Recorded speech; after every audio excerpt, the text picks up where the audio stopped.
Kami dari kelompok 3 akan mempresentasikan hasil diskusi kami tentang bid'ah dalam pandangan Islam yang dianggotai pertama saya Dimas Alfianto dengan NIM 17230724 dan saya Genta Putra Novera dengan NIM 17230608.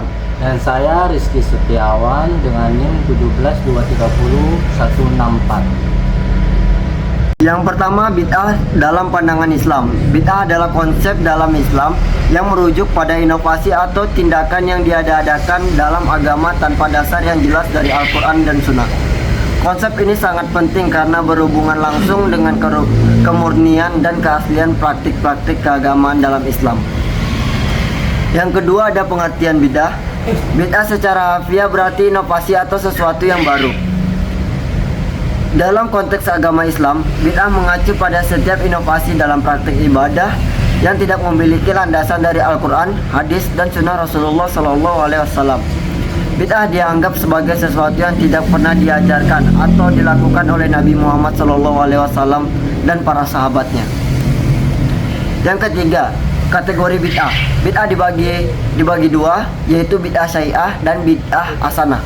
Bid'ah syai'ah atau bid'ah yang buruk adalah inovasi yang bertentangan dengan ajaran dasar Islam dan dapat merusak akidah atau praktik ibadah yang benar. Bid'ah ini dapat dianggap sebagai sesat dan menyesatkan. Contoh bid'ah syai'ah adalah menambah ritual ibadah yang tidak pernah diajarkan oleh Nabi SAW seperti perayaan tertentu yang tidak ada dasarnya dalam Islam. Yang kedua, bid'ah hasanah atau bid'ah yang baik. Bid'ah hasanah adalah inovasi yang bermanfaat dan tidak bertentangan dengan prinsip-prinsip dasar Islam. Contoh dari bid'ah hasanah adalah penyusunan mushaf Al-Quran dalam bentuk buku, pengumpulan hadis-hadis Nabi dalam satu kitab, atau penggunaan teknologi modern untuk kemaslahatan umat. Bismillahirrahmanirrahim.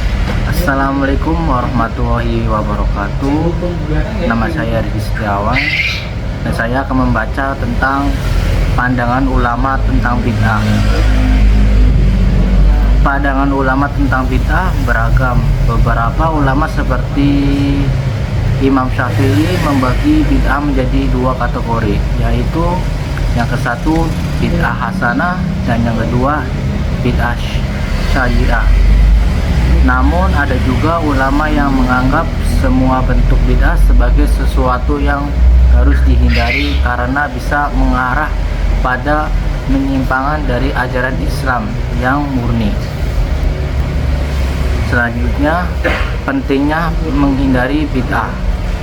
Menghindari bid'ah penting untuk menjaga kemurnian ajaran Islam. Mengadopsi bid'ah bisa menyebabkan yang ke satu, penyimpangan dari syariah. Bid'ah bisa mengubah bentuk asli dari ajaran Islam, menambahkan atau mengurangi yang sudah sempurna. Yang kedua, perpecahan di kalangan umat. Perbedaan pendapat mengenai bid'ah dapat menyebabkan konflik dan perpecahan. Yang ketiga, terlolaknya amal. Ibadah yang didasari oleh bid'ah bisa dianggap tidak sah atau tidak diterima oleh Allah Subhanahu wa Ta'ala. Sekian dari saya, Rizky Setiawan. Selanjutnya akan dibaca oleh Dimas Alfianto. Assalamualaikum warahmatullahi wabarakatuh. Untuk selanjutnya, contoh bid'ah dalam kehidupan sehari-hari. 1. Menambah atau mengurangi dalam tata cara sholat, seperti menambah rokaat pada sholat wajib, mengadakan perayaan atau peringatan yang tidak dicontohkan oleh Nabi, seperti peringatan Maulid Nabi yang meskipun niatnya baik, tetapi diperdebatkan keabsahannya dalam syariah. Praktik-praktik tertentu dalam zikir dan doa yang tidak ada tuntutannya dari Rasulullah SAW, seperti menyusun doa dengan cara-cara tertentu yang dianggap spesifik membawa berkah. Dan selanjutnya hadis tentang bid'ah. Yang pertama, hadis riwayat Muslim yaitu kullu bid'atin dolalah wa kullu dolalatin finnar, yang artinya setiap perkara yang diada-adakan dalam agama adalah bid'ah, dan setiap bid'ah adalah kesesatan, dan setiap kesesatan tempatnya di neraka. Hadis riwayat Muslim. Untuk hadis untuk yang selanjutnya, dalam Al-Quran tentang kesempurnaan agama, dalam surat Al-Maidah ayat 3 yang berbunyi,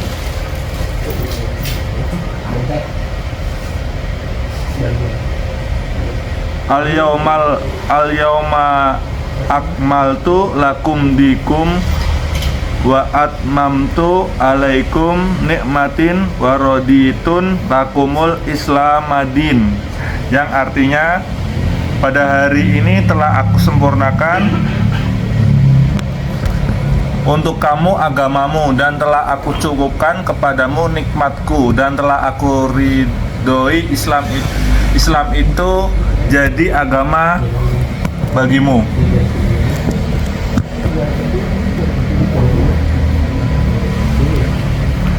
Kesimpulan bid'ah, memahami bid'ah dalam Islam memerlukan keseimbangan antara menjaga kemurnian ajaran dan memanfaatkan inovasi yang bermanfaat. Setiap muslim dianjurkan untuk merujuk pada ulama yang terpercaya, memahami dalil-dalil yang ada, dan selalu mengevaluasi praktik ibadahnya agar tetap sesuai dengan tuntutan Al-Quran dan hadis. Menghindari bid'ah adalah cara untuk menjaga kesucian dan kesempurnaan agama Islam seperti yang telah diajarkan Rasulullah SAW. Baiklah, itulah tadi hasil dari presentasi kami. Lebih dan kurangnya kami mohon maaf. Wabillahi taufiq wal hidayah. Wassalamualaikum warahmatullahi wabarakatuh.